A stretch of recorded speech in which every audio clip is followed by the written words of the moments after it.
Day 310. Today, a Russian oil tanker was caught on fire in the harbor near St. Petersburg. Massive fires seem to have become almost an everyday occurrence in Russia. 2 days ago, locals in Novosibirsk reported hearing several explosions, which seem to have started a fire that burned down 2,000 square meters of the ground. 4 days ago in Kuban, a big shopping mall caught on fire, burning down 2 floors and 1,000 square meters of ground. The same day, a military supply depot in Murmansk suffered the same fate. The conclusions of the Russian officials converge on one explanation: sabotage. In fact, these fires became such a huge problem that the Kremlin itself started taking action. Yesterday, Russian President Putin signed a supplement to the Russian Criminal Code that allows Russian authorities to sentence Russians to up to life imprisonment for assistance to subversive actions or for undergoing training for the purpose of carrying out sabotage activities and for organizing a sabotage community, and between 5 and 10 years imprisonment for participation in such community. The increased number of incidents in different parts of the country, given the ongoing war in Ukraine and intermittent sabotage by the Ukrainian special services, gave rise to certain suspicions of a direct connection between the events. Some Russian sources increasingly circulate information that the Ukrainians have recruited a lot of Russian residents to participate in sabotage.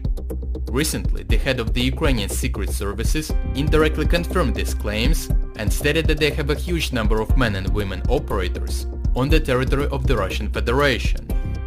He said that these are trained and sophisticated agents who have in many cases even undergone plastic surgery and changed their identity. It seems like this interview to a large extent amplified the panic in the Russian media space.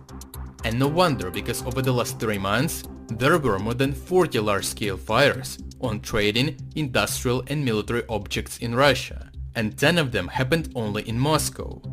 This map is slightly outdated, so it shows fewer cases.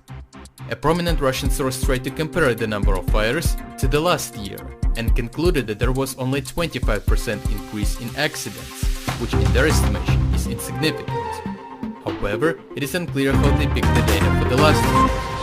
The data generation process and conclusions beg some questions, because the square area of fires has increased by 264%. And such a high concentration of fires in Moscow and the regions close to Ukraine might suggest that this is not due to typical Russian neglect of fire safety measures. In addition, the current situation in the regions bordering Ukraine leaves many Russians upset. The Russians have significant gaps in the organization of defense due to bureaucratic delays or ordinary human stupidity, which can be used by sabotage and reconnaissance group for sabotage in the deep Russian rear. Even though Ukrainian officials are formally denying that Ukraine has anything to do with all the accidents that are happening inside Russia, they still leave the door for speculations open, and it looks like it is a smart move. The slow realization that the Ukrainians could hit the deep Russian rear with drones played a huge role in the recent missile strike.